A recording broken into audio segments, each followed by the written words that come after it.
जय माँ चांदनी माँ, जय बाबा शिव बाबा, भारत माता की जय।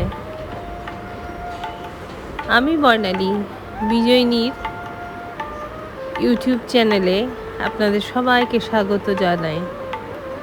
আজকে আমরা আলোচনা করব প্রশ্ন উপনিষদ নিয়ে।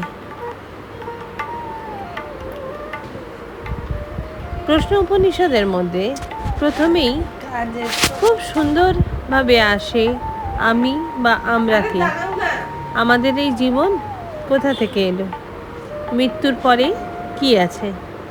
এই প্রশ্নগুলো হাজার হাজার বছর আগে যেরকম ছিল ঠিক তেমন আজই আছে।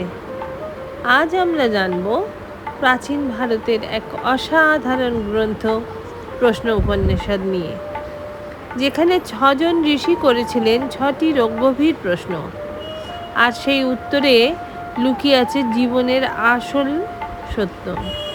প্রশ্ন নম্বর প্রথম। এক সময় 6 জন জ্ঞান পিপাসু শিষ্য গেলেন এক মহান ঋষির কাছে।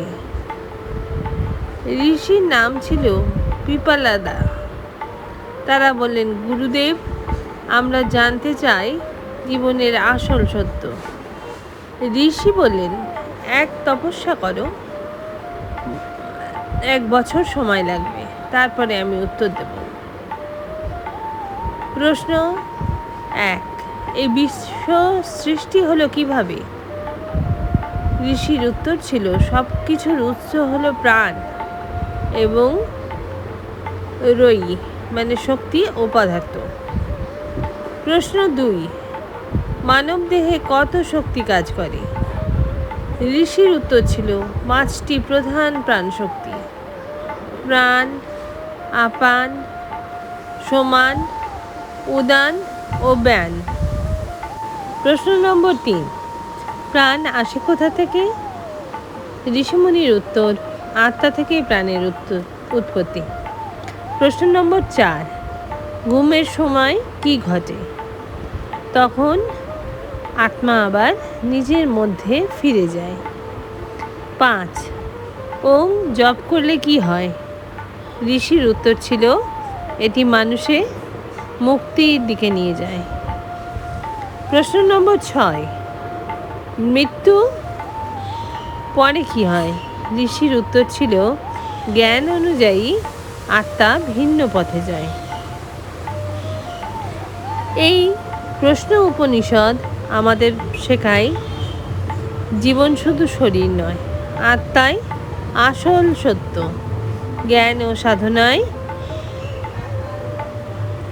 হচ্ছে আসল মুক্তির পথ। আমার গুরু যাজ্ঞু বাসুদেব আমাকে বারবার বলেছেন, বর্ণালী, যদি তুমি জীবনের আসল সত্য জানতে চাও, তাহলে প্রশ্ন করা কখনো বন্ধ করবে না। যেটা মনে আসে সেটাই প্রশ্ন করবে। আমি এটি অক্ষরে অক্ষরে পালন করে চলি। মোটামুটি প্রশ্ন উপনিষদ থেকে আমি অনেকটাই উত্তর পেয়ে গেলাম। এইবার আপনাদের সঙ্গে সেগুলো শেয়ার করলাম।